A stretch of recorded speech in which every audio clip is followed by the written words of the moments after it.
चलते हैं श्रीमद् भागवत महापुराण। करुणामय परब्रह्म परमात्मा भगवान श्री कृष्णचंद्र जी ने देहातीत स्थिति प्रदान की गोपियों को, जिन्होंने कात्यायनी देवी की उपासना करके मांगा था कि नंद नंदन मुझे पति रूप में प्राप्त हो। भगवान ने जो लीला की कल आपने सुना। फिर भगवान ने आज्ञा करी, अब जो शरद रात्रि आ रही इसमें रास में तुम्हारा प्रवेश होगा। भगवान की आज्ञा पाकर वे ब्रज कुमारियां भगवान श्री कृष्ण के चरण कमलों का ध्यान करती हुई बड़े कष्ट से जा रही, क्योंकि भगवान से दृष्टि हटाना बहुत। अब वो भगवान के ध्यान में मगन हुई सब ब्रज में आई, पूर्ण काम होकर। पूर्ण काम, अब कोई भी किसी भी तरह की स्फुरणा भी कामना की गोपी के हृदय में नहीं, क्योंकि भगवान ने उनको देहातीत अवस्था प्रदान कर दी। प्रिय परीक्षित, एक दिन भगवान श्री कृष्ण बलराम ग्वाल बालों के साथ गौवें चराते हुए वृंदावन से बहुत दूर निकल गए।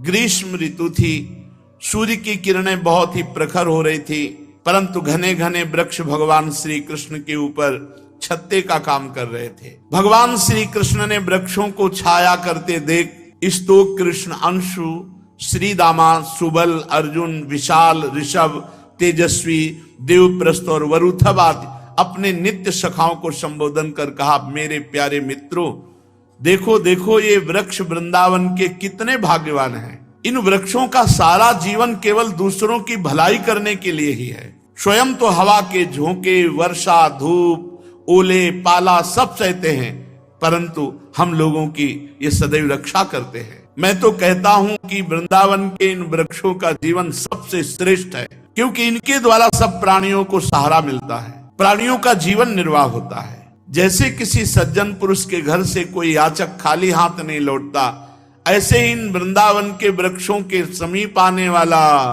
कभी खाली हाथ नहीं जाता। दर्शन और स्पर्श मात्र से पाप नष्ट कर देते हैं। और वृंदावन की लता सम कोटि कल्प तरुणाई, कल्प तरु कामना पूर्ण करने वाला, तो वृंदावन की लता सम कोटि कल्प तरुणाई। मेरे प्यारे मित्रों, संसार में प्राणी तो बहुत हैं, परंतु उनके जीवन की सफलता इतने में है, जहां तक हो सके अपने तन से, अपने धन से, अपनी बुद्धि विचार से, वाणी से दूसरे प्राणियों का हित कर दिया जाए, भलाई कर दिया जाए। भगवान कह रहे हैं कि मेरी समझ में इससे बड़ा कोई लाभ नहीं है। अपने तन से, अपने धन से, अपनी वाणी से, मन से दूसरों का हित कर दिया जाए, मंगल कर दिया जाए, दूसरों की सुख वाली चेष्टा, दूसरों को दुख न दिया जाए। दूसरों की भलाई जैसा कोई धर्म नहीं है। गोस्वामी जी इसी की मानो टीका कर रहे हैं, परहित सरिस धर्म नहीं भाई, इससे बड़ा कोई धर्म नहीं। और पर पीड़ा सम नहीं अघमाई, सबसे बड़ा पाप है दूसरों को दुख देना। परीक्षित, दोनों ओर वृंदावन की वीथियों में ऐसे वृक्ष झुके हुए, फल फूलों से लदे हुए, उनकी डालियां भूमि का स्पर्श कर रही। भगवान श्री कृष्ण बलराम उनके बीच से चलते हुए उनकी महिमा का गान करे, वृंदावन के वृक्षों की महिमा का। फिर यमुना जी के पावन पुलिन पर पहुंचे। सबने मधुर, शीतल, परम पवित्र, स्वच्छ यमुना जी का जलपान किया, सखाओं ने, भगवान ने, गौओं ने। फिर गौओं को हरी हरी घास में स्वतंत्रता देते हुए कि आराम से चरें, और ग्वाल बाल भगवान श्री कृष्ण और बलराम जी को आराम मुद्रा में देख करके कहा कि प्रभु, आपने आज सुबह ही इतनी जल्दी गौएं चराने के लिए आ गए कि कोई भी छाक नहीं लाया। और राम राम महावीर कृष्ण दुष्ट निबर्हण, ऐसा वही बाधते छुन्नस तच्छांतिम कर तुमरह था। हे बलराम भैया, तुम बड़े पराक्रमी हो, बड़े बड़े दुष्टों को मारने का बल रखते हो, और चित्तचोर श्याम सुंदर, तुम तो बड़े कृपालु हो। एक दुष्ट हमें बड़ा दुख दे रहा है, ये क्षुधा, भूख, मारो भी से। हे श्री कृष्ण, हे बलराम, ये बड़ा दुष्टों के समान पीड़ा दे रही भूख। तुम दोनों अब मारो ना हमारी भूख को। सुबह जल्दी जल्दी करके गहुओं को लेके आ गए और ऐसी दिशा में आए हो कि गोपियां भोजन भी नहीं ला पाएंगी मथुरा के समीप। हमें बहुत भूख लगी है। सब ग्वाल वालों ने कहा भगवान आप तो बड़े बलशाली हो, आप हमारी भूख को मिटाओ। श्री सुखदेव जी कहते हैं परीक्षित, ये भगवान के संकल्प से ही ग्वाल वालों को इतनी भूख लगी थी। क्यों संकल्प किया? वृंदावन की पुष्प मालिनी जो पुष्प चयन करके मथुरा के इन पवित्र ब्राह्मणों के घर में देव पूजा के लिए पुष्प देती थी, वो रोज सुनाते थे आज श्री कृष्ण बलराम ऐसी पोशाक पहने ऐसे आए, फिर आज बकासुर को मारा, फिर अघासुर। ये लीलाएं शुरू से सुना। सुन सुन करके भगवत लीला उनके हृदय में थी। क्या कभी एक बार भर नेत्र में श्री कृष्ण बलराम को देख पाऊंगी?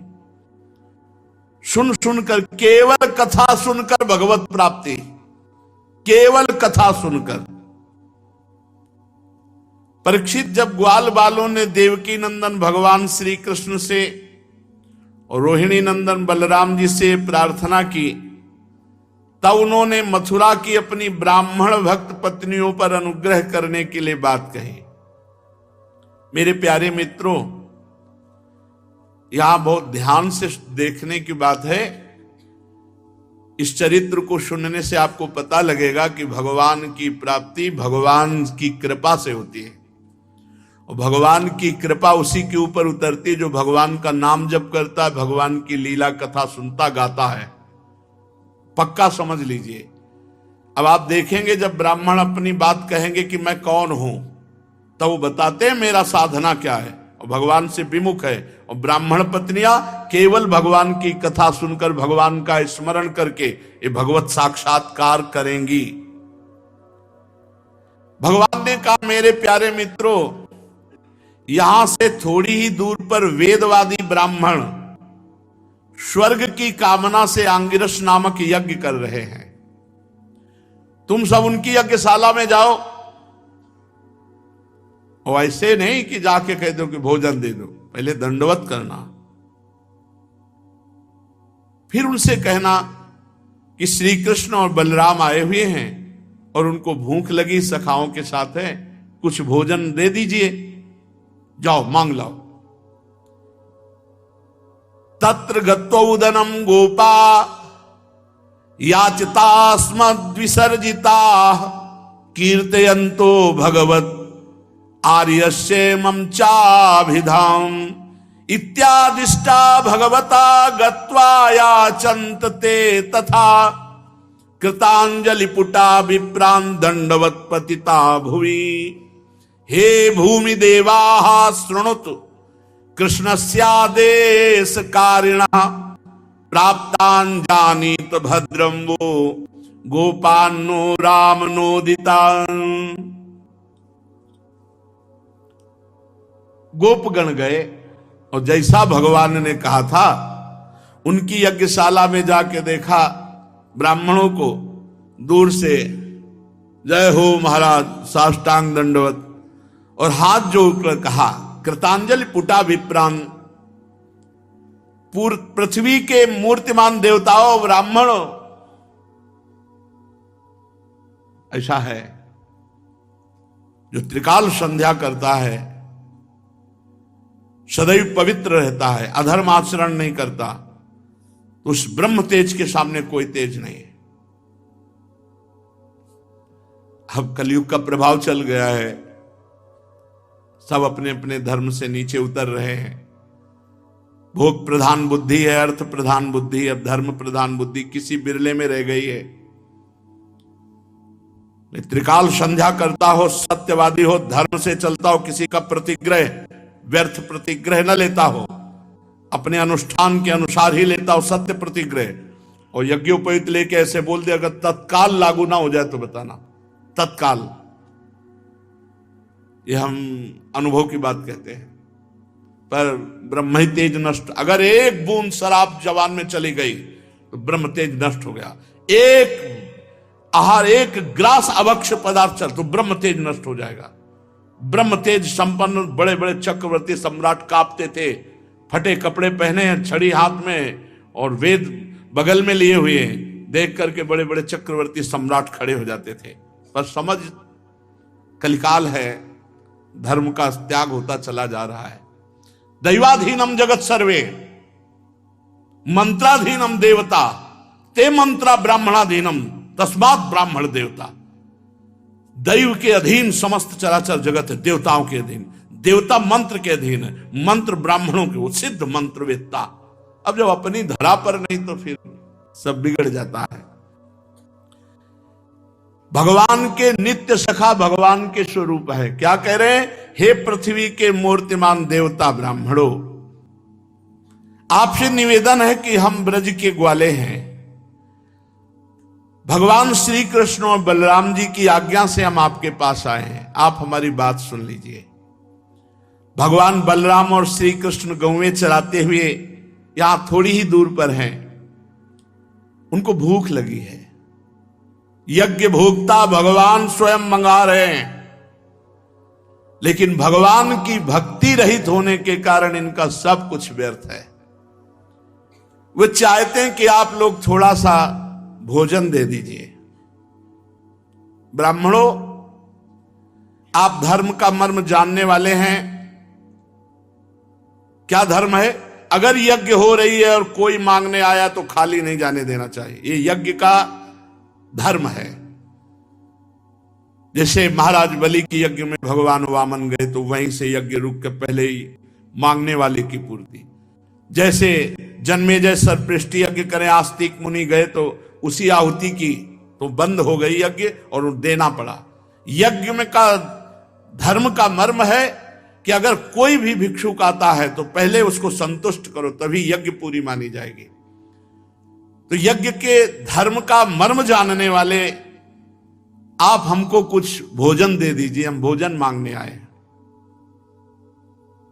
और कहा कि जिस यज्ञ में पशु बलि होती है उस यज्ञ में नहीं मांगा जाता भोजन, और श्रोत्रामणि यज्ञ में, क्योंकि उसमें या भक्ष पदार्थ तो वो नहीं, ये अलग क्षेत्र है। पर आप तो आंगिरस गोत्री और आप परम पावन यज्ञ कर रहे हैं, इसलिए पवित्र यज्ञ है, इसलिए भगवान श्री कृष्ण ने भोजन मांगा है। इन दो यज्ञों के सिवा किसी भी यज्ञ में पाया जा सकता है, श्रोत्रामणि यज्ञ और जिस यज्ञ में पशुओं की बलि दी जाती है, ऐसी यज्ञ उनको छोड़ करके और हाथ जोड़े खड़े रहे। उन्होंने देखा भी नहीं, क्योंकि उनकी दृष्टि अपने कर्म पर है, यज्ञ पर, इसके बल से स्वर्ग जाने की लालसा है। भगवान अन्न मांग रहे हैं, यज्ञ भोक्ता भगवान है, नहीं दिया, ध्यान ही नहीं दिया, बात ही नहीं की। क्योंकि सही पूछो तो तुच्छ फलों की चाह रखने वाले यज्ञ से स्वर्ग आदि की, ये ज्ञान की दृष्टि में अभी बालक हैं। ये सुखदेव जी कह रहे हैं, ये है तो तपस्वी वेदज्ञ, लेकिन ज्ञान की दृष्टि में बालक हैं और अपने को मानते हैं बड़ा ज्ञानी। अरे परीक्षित, देश काल अनेक प्रकार की सामग्रियां, भिन्न भिन्न कर्मों में विनियुक्त मंत्र, अनुष्ठान की पद्धति, ऋत्वज ब्रह्मादि यज्ञ कराने वाले, अग्नि देवता, यजमान, यज्ञ धर्म, इन सब का एक उद्देश्य होता है कि यज्ञ पूर्ति का मतलब है भगवान प्रसन्न हो जाएं, और स्वयं भगवान मांग रहे हैं। इन ब्राह्मणों ने ध्यान नहीं दिया। इंद्रियातीत पर ब्रह्म परमात्मा पूर्ण काम ग्वाल बालों के द्वारा भोजन मांग रहे, परंतु इन मूर्खों ने, श्री सुखदेव जी कह रहे, अपने को शरीर ही माने बैठे हैं और भगवान को एक साधारण मान करके उनकी अवहेलना कर दी, आज्ञा का पालन नहीं किया। जब ब्राह्मणों ने ना हा कहा ना ना, कुछ नहीं कहा, देखा भी नहीं, ध्यान ही नहीं दिया। अब ग्वाल बाल थोड़ी देर खड़े रहे, बड़े लज्जित होकर निराश होकर के आए। और खा प्रभु से कहां भेज दिया था, वहां बात तो की नहीं, भोजन की तो बात जाने दो। भगवान ये बात सुनकर हंसने लगे। सारे जगत के स्वामी भगवान श्री कृष्ण हंसने लगे और जो कहा वो ध्यान से सुन लो। कहा, ग्वाल वालों, संसार में असफलता तो बार बार होती है, उससे निराश नहीं होना चाहिए, सफलता के लिए प्रयास करना चाहिए, तो सफलता निश्चित मिलेगी। ये भगवान के वचन है कि असफलता संसार में मिलती है, पर असफलता होने पर निराश होकर ना बैठ जाए, बार बार प्रयत्न करने पर सफलता मिलती है, निश्चित मिलती है। तो क्या कहना चाहते हो मेरे प्यारे सखाओ, एक बार और जाओ। ओ प्रभु वहां नहीं जाएंगे दोबारा, उन्होंने ध्यान में नहीं, क्योंकि वो बिल्कुल निष्ठुर है, बोले वहां नहीं भेज रहे। तो उनकी पत्नियों के पास जाओ और उनसे कहो जाके कि कृष्ण और बलराम आए हैं, तुम जितना चाहोगे उतना भोजन दे देंगे, क्योंकि मेरा परिचय उन है, वो मुझसे प्रेम करती है, उनका मन सदा सर्वदा मेरे में लगा रहता है। ग्वाल बाल आज्ञा पाकर गए, पर शंका में है कि जिनके पति ऐसे निष्ठुर हैं तो पत्नीशाला में जाने पर पता नहीं कैसा होगा। और भगवान ने कहा चलो एक बार देखते हैं। भगवान कह रहे हमारा परिचय है, क्योंकि रोज वो कथा सुनती रहती। ग्वाल बाल पत्नीशाला में गए तो वहां परम तेजस्वी ब्राह्मण पत्नियां जाके साष्टांग दंडवत प्रणाम किया, नम्रता से कहा, हे विप्र पत्नियों, हम आपको प्रणाम करते हैं। यहीं पास पर श्री कृष्ण बलराम आए हैं, उन्होंने आपको सूचना दी कि आप उनको भूख लगी, भोजन। परीक्षित ये बात सुनते ही वो तो भगवान की मनोहर लीलाएं सुनती रहती थी। श्रुत्वाच्युतमुपायातम नित्यम तद्दर्शनोत्सुकाः तत्कथा क्षिप्त मनसो बभूर्जात संभ्रमाः चतुर्विधम बहुगुणो मन्नमादाय भाजनैः अविशस्रुः प्रियं सर्वाः समुद्रमिव निमग्नगाः। वो तो रोज भगवान की चर्चा सुनती थी और रोज इच्छा करती थी, हे प्रभु कब ऐसा होगा कि मैं आपका दर्शन पाऊं। श्री कृष्ण की ये बात सुनते ही कि वो नजदीक आ गए हैं और भूखे हैं, बस भक्ष भोज्य लेह चोष्य चारों प्रकार का अत्यंत स्वादिष्ट भोजन सब थाल में भर भर के, कोई परवाह नहीं। पति बंधु भाई बंधु सब विस्मृत, जैसे गोपीजन बंसी ध्वनि सुनकर विस्मृत, ऐसे ब्राह्मण पत्नियां विस्मृत होकर सुंदर सुंदर भोग पदार्थ लेके चल पड़ी। वैसे ही निकल पड़ी जैसे बाढ़ में नदियां समुद्र की तरफ जाती, अब कोई रोक नहीं सकता।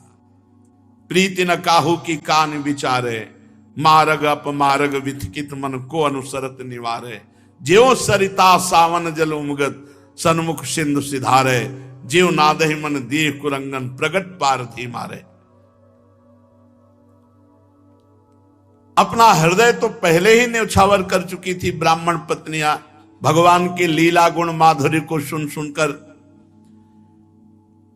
गई ब्राह्मण पत्नियां। देखा यमुना के परम पावन तट पर नए नए कूपलों से शोभायमान अशोक वन में ग्वाल भालों से गिरे हुए भगवान गिरे हुए ऐसे खड़े, मंडलाकार ग्वाल बाल और बीच में श्री कृष्ण बलराम जी, बहुत सुंदर शोभा है। सांवले शरीर पर पीतांबर झिलमिला रहा है। श्यामम हिरण्य परिधिम वनमाल्य बर्ह धातु प्रवाल नटवेश मनोव्रतांसे विन्यस्त हस्तमितरेण धुनानमब्जम कर्णोत्पलालक कपोल मुखाब्जहासम। कैसी शोभा में देखा। आसपास ग्वालबाल अशोक वन में सांवले सरकार पीतांबर धारण किए हुए, झिलमिल झिलमिल करोड़ों बिजलियों किसी कांति पीतांबर में, गले में बनमाला, मस्तक पर मोर पंख का मुकुट, अंग अंग में रंगीन धातुओं से सखाओं ने चित्रकारी की, नए नए कोपलों के गुच्छे शरीर में लगाकर नट का सवेश बनाए, एक हाथ सखा के कंधे पर, दूसरे हाथ में कमल का फूल नचा रहे, कानों में कमल के कुंडल, कपोलों पर घुंघराली हल्के लटक रही, मुख कमल पर मंद मंद मुस्कान की रेखा प्रफुल्लित हो रही है।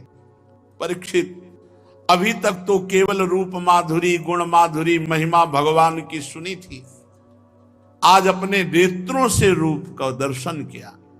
प्रायः श्रुत प्रियतमोदय कर्ण पूरैर यस्मिन्निमग्न मनसस्तमथाक्षिरन्ध्रै अन्तः प्रवेश सुचिरं परिरभ्यतापं प्राज्ञं यथाभिमतयो विजहुर्नरेन्द्र। अभी तक तो केवल सुना था, आज जे ही देखा तो आलिंगन की इच्छा हुई, नेत्र बंद कर लिए, जो रूप देखा नेत्रों के द्वार से हृदय में ले जाकर आलिंगन किया। बहुत देर तक समाधिस्थ रही ब्राह्मण पत्नियां। जागृत, स्वप्न, सुषुप्ति तीनों अवस्थाओं से परे, मैं मेरा इन दोनों भावों से परे, ये त्रिगुणातीत स्थिति मम दर्शन फल परम अनूपा, जीव पाव निज सहज स्वरूपा। जन्म जन्म की जलन मिट गई भगवान के दर्शन से। कितना उस जीव का परम सौभाग्य कि संसार चक्र का अंत और भगवत साक्षात्कार। तास तथा स्थिति देखो क्या आ गई। त्यक्त सर्वासा, समस्त आशाएं उसी समय नष्ट हो गई, कोई कामना नहीं, कोई आशा नहीं। गोपियों के हृदय में जैसे भगवान के चीरहरण लीला के बाद वो देहातीत स्थिति, अब कोई कामना नहीं। ब्राह्मण पत्नियों के हृदय में भगवत दर्शन करते हुए तास तथा त्यक्त सर्वाशा, समस्त आशाओं का त्याग हो गया, केवल भगवान के चरणों को धो रहा है। यही स्थिति, त्यक्त सर्वाशा, अब कछुनाथ न चाहिए। ये भगवत दर्शन। प्राप्ता आत्मदिदृक्षया, उनको आत्मदर्शन हो गया, आत्मबोध हो गया, आत्मदृष्टि जागृत हो गई। आहा, विज्ञायाखिल दृग्दृष्टा प्राह प्रहसितानना। अद्भुत प्रसन्नता मुख से फूट रहे, आंख मूंदे हुए भगवान का आलिंगन करते हुए आत्मस्वरूप में स्थित। अब भगवान मुस्कुराते हुए बोले, ये बात केवल गोपियों को बोली है या ब्राह्मण पत्नियों को बोली है? भगवान ये बात दो ही जगह बोले हैं। स्वागतम वो महाभागा आश्यताम करवाम किम यन्नो दिदक्षया प्राप्ता उपपन्नमिदं हि वः। अभी वो ब्रह्मानंद में डूबी हुई है, आंख खोले, इसलिए भगवान मुस्कुरा कर बोले स्वागतम स्वागतम। महाभागा वही महाभागा है जो भगवान से मिल ले, नहीं तो अभागा है। वो जीवन किस काम का जिसमें भगवान का ध्यान न हो, स्मरण न हो, भगवान की भक्ति न हो। जिन के हृदय में भगवान की भक्ति नहीं, वो जीवित मुर्दा भागे हैं। जिन हरि भगत हृदय नहीं आनी, जीवित सब समानते प्राणी। भगवान के अमृत में शब्द स्वागतम वो महाभागा आश्यताम करवाम किम। स्वागत है महाभाग्यवती देवियों, आओ बोलो तुम्हारे लिए क्या करूं। तुम लोग दर्शन की इच्छा से आई हो, यन्नो दिदक्षया प्राप्ता, ये उपपन्नमिदम हिवा, ये तुम्हारे जैसे प्रेम पूर्ण हृदय वालों के योग्य ही है। इसमें संदेह नहीं कि संसार में अपनी सच्ची भलाई को समझने वाले जितने भी बुद्धिमान पुरुष हैं वो मेरा भजन करते हैं, मेरा प्रीतम के समान प्रेम करते हैं, मुझे सबसे अधिक प्यार करते हैं। ऐसा प्यार जिसमें किसी भी प्रकार की कोई कामना नहीं। अहेतुक्य व्यवहिताम भक्ति मात्म प्रिय, तथा जिसमें किसी प्रकार का व्यवधान, संकोच, छिपाव, दुविधा, द्वैत नहीं, कोई शर्त नहीं, कोई कामना नहीं। ऐसा प्रेम संसार में वही सबसे बड़े बुद्धिमान है जो भगवान से प्रेम करते हैं।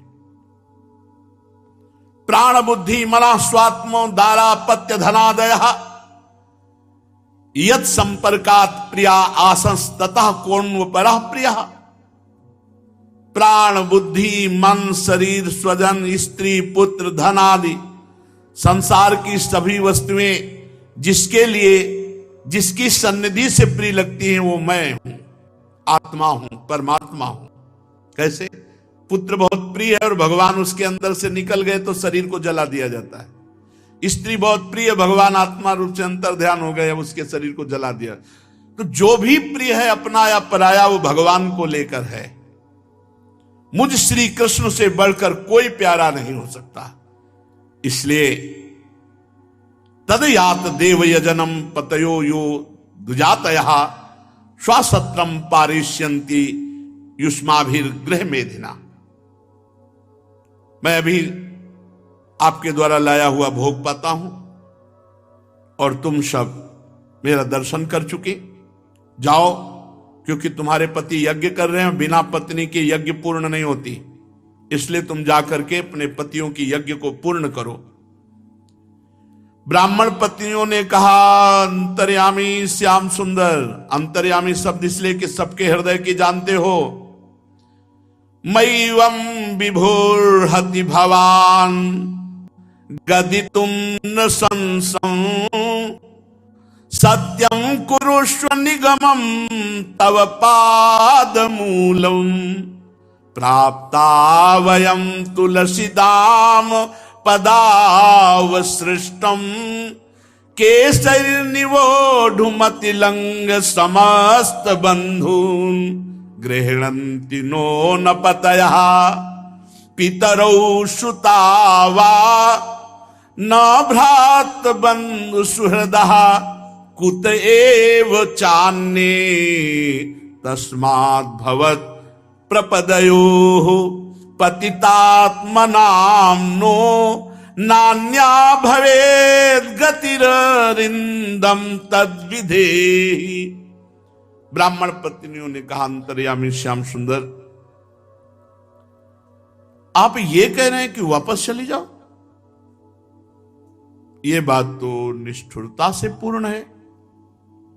आपके श्रीमुख से ये बात निकलनी ही नहीं चाहिए कि वापस चली जाओ। हम वेदवादी ब्राह्मण की पत्नियां खूब वेद के विषय में जानती हैं। वेद की श्रुति कहती है एक बार जो भगवान को प्राप्त हो जाता है वो कभी वापस नहीं जाता, वो संसार में नहीं जाता। फिर ये वेदवाणी सत्य है तो आप सत्य कीजिए। आप मुझे अब अपने पास रखिए, भेजिए मत। मैंने अपने समस्त सगे संबंधियों की आज्ञा का उल्लंघन करके केवल आपके लिए सब कुछ त्याग कर आपके चरणों में आई हूं। आपके चरणों में गिरी हुई तुलसी माला को अपने केशों में धारण करके मैं परमानंद में डूब जाऊंगी। अब नहीं जाऊंगी। अगर आप कहते हो कि जाओ, मैं जाऊं भी आपकी आज्ञा मानकर, तो इतने ब्रह्मणत्व में स्थित हैं कि हमारे पति लोग अब स्वीकार नहीं करेंगे, क्योंकि उनकी आज्ञा का उल्लंघन करके मैं आपके पास आई हूं। वीर शिरोमणि, हम आपके चरणों में आ गई, अब हमारा कोई नहीं। हमें किसी की आवश्यकता नहीं, किसी का सहारा नहीं, इसलिए हमें किसी और की तरफ आश्रय के लिए देखना पड़े, ऐसा नहीं। प्रभु आप ऐसी व्यवस्था कीजिए कि मैं आपके चरणों की शरणों में रहूं। भगवान ने कहा पति पुत्र माता पिता भाई बंधु तुम्हारा तिरस्कार करेंगे? अरे नहीं नहीं, तुम मेरी हो गई हो इसलिए सब नमस्कार करेंगे। अब कोई त्रिभुवन में तुम्हारा तिरस्कार नहीं कर सकता, सब संसार तुम्हारा सम्मान करेगा। ये बात भगवान कह रहे हैं। ये बात समझनी, जो भगवान का हो गया तो सारा संसार उसे नमस्कार करता है। तुम मेरी हो, तुम मेरे से युक्त हो गई हो। देखो, और आकाश की तरफ दिखाया, बड़े बड़े लोकपाल देवता खड़े। ये देवता मेरी बात का अनुमोदन करे, अब संसार में कोई तुम्हारा तिरस्कार नहीं कर सकता। अब जो बात भगवान कह रहे बहुत जोर की समझने लायक है। न प्रीतये अनुरागाय रंग संगो नृणामि तन्मनोमयी युञ्जाना अचिरान मामवाप्स्यथ। ये श्लोक जो है हम भक्तों का जीवन है। भगवान कह रहे हैं कि मेरे प्रति अनुराग मेरे संग से उतना नहीं होता जितना मेरे में मन लगा करके मेरा नाम जपने से, मेरी लीला कथा सुनने से मेरे में अनुराग होता है। इस संसार में मेरा अंग संग ही मनुष्यों में मेरी प्रीति अनुराग का कारण नहीं है। अनुराग का कारण है मेरा नाम जप, मेरी लीला कथा, मेरा सुमिरन, मेरा चिंतन। इसलिए जाओ, अंग संग से भले तुम दूर जाओ, मेरे में चित्त लगा देना, तुम मेरे में ही स्थित हो। वर्तमान में भगवत प्राप्त हो, वर्तमान में, भविष्य में तो भगवत प्राप्ति का, वर्तमान में वो भगवत प्राप्त है जिसका चित्त एक क्षण के लिए भी भगवान से कभी विलग नहीं होता। तद स्मरणेन परम व्याकुलते। इस बात को समझो, यही सार बात है। निरंतर अपनी तरफ से भगवान के चिंतन में डूबना, यही खास बात है। परीक्षित, भगवान ने जब ऐसा कहा कि तुम अपना मन मुझ में लगा दो, तो ब्राह्मण पत्नियों ने भगवद आज्ञा मानकर नमस्कार किया और यज्ञशाला में लौट आई। अब भगवत प्राप्त पत्नियां, उन ब्राह्मणों ने देखा तो दृष्टि झुक गई। क्रोध नहीं आया, अब काहे को लौट आई हो, हमारी आज्ञा का उल्लंघन करके आप गई थी, ऐसा कुछ नहीं। जैसा भगवान ने कहा था कि सारा संसार सम्मान करेगा, तो दृष्टि से ब्राह्मण पत्नियों के सामने ब्राह्मण ऐसे, भगवान सच्चिदानंदमय है। कुछ ब्राह्मणों ने जबरदस्ती जिन स्त्रियों को रोक लिया था, तो शरीर छोड़ करके पहले चिदानंद भाव से उन ब्राह्मण पत्नियों के पहले पहुंचकर भगवान को भोग लगाया और फिर उसी शरीर में भगवान ने वापस किया। अब उनका जो ब्राह्मण पत्नियां, वही रूप, वही चिंतन, वही नाम, वही गुण, वही लीला, बार बार बार बार चिंतन, शुद्ध सत्वमय दिव्य शरीर हो गया, भाव देह की प्राप्ति। भगवान ने सखाओं के साथ बैठ करके सुंदर भोग पाया। ये प्रसंग बहुत जोर का है। इस प्रसंग में शिक्षा मिलती है कि कोई अन्य साधन नहीं ब्राह्मण पत्नियों में, केवल भगवत चर्चा सुन सुन करके भगवान का साक्षात्कार हुआ। इधर ब्राह्मणों के हृदय में आग लग गई कि भगवान ने भोग मंगाया था और मैंने ध्यान भी नहीं दिया। बड़ा पछतावा होने लगा। वे सब आपस में कहने लगे कि भगवान श्री कृष्ण और बलराम की आज्ञा का उल्लंघन करके हमने तो बड़ा भारी पाप कर डाला, अपराध बन गया। अरे परमेश्वर स्वयं भोग मांग रहे थे और मैंने ध्यान भी नहीं दिया। पर एक बात से हृदय आनंदित हो गया कि हम धन्य हैं। क्यों? क्योंकि हमें ऐसी पत्नियां मिली जिनको भगवत साक्षात्कार हुआ। भगवान का अलौकिक प्रेम है, इसलिए हम धन्याति धन्य, वैसे तो धिक्कार योग्य हैं, पर धन्याति धन्य है कि हमें ऐसी पत्नियां मिली। वो ब्राह्मण पछता पछता कर निंदा करने लगे, कहने लगे, हाय हम भगवान श्री कृष्ण से विमुख हैं। ऊंचे कुल में हमारा जन्म हुआ, गायत्री ग्रहण किया, हम द्विजाति हैं, वेदाध्ययन किए, बड़े बड़े यज्ञ किए, बड़ी तपस्या की, ये सब किस काम का? धिक्कार है, धिक्कार है। हमारी विद्या को धिक्कार है, हमारे व्रत बुरे सिद्ध हुए, हमारा बहुज्ञता के ज्ञान को धिक्कार है, हमारा ऊंचे वंश में जन्म लेना, कर्मकांड में निपुण होना, सब व्यर्थ हो गया। बार बार धिक्कार है।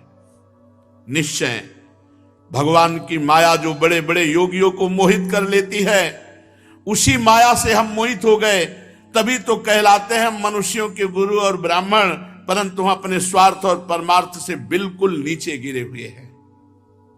कितने आश्चर्य की बात है। यद्यपि भगवान पूर्ण काम है, उनको किसी से क्या, हमारे कल्याण के लिए उन्होंने भोजन मांगा और हमने उपेक्षा कर दी। पर धन्य है ये स्त्रियां जो जगत गुरु भगवान श्री कृष्ण में इनका अगाध प्रेम, अखंड अनुराग, इसी से उन्होंने गृहस्थी की बहुत बड़ी फांसी काट दी और मृत्यु पर विजय प्राप्त करके अपने स्वरूप में स्थित हो गए।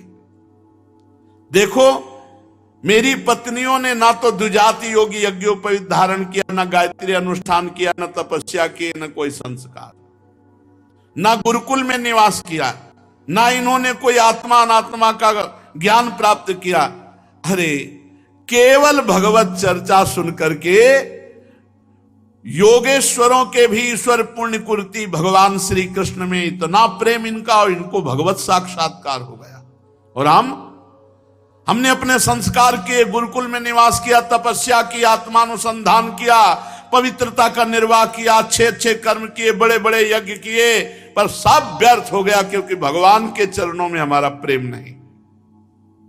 सच्ची बात है, हम लोग गृहस्थी के काम धंधों में फंसे हुए अपनी परम भलाई से चूक गए। हम नहीं जानते कि हमारा मंगल किसमें है। पर अहो, भगवान की कितनी कृपा है कि भक्त वत्सल प्रभु ने ग्वाल बालों को भेजकर उनके वचनों से हमें चेतावनी दी, अपनी याद दिलाई। भगवान स्वयं पूर्ण काम है, कैवल्य मोक्ष पर्यंत जितनी भी कामनाएं होती हैं उनको पूर्ण करने वाले हैं। यदि हमें सचेत न करना होता तो उनका हम सरीखे क्षुद्र जीवों से भोजन मांगना जो पूर्ण काम है, अवश्य अवश्य भगवान की हमारे ऊपर बहुत कृपा है। स्वयं लक्ष्मी जी, बड़े बड़े देवता, बड़े बड़े लोकपाल जिनके चरणों की आराधना करते हैं और चरण स्पर्श पाने की लालसा करते हैं, वे भगवान किसी से भोजन मांगे, ये केवल मोहित करने वाली बात है। देश काल पृथक पृथक सामग्रियां, उन कर्मों में विनियुक्त मंत्र, अनुष्ठान की पद्धति, ऋत्वा, जग्नि, देवता, यजमान, यज्ञ, धर्म, सब भगवान है।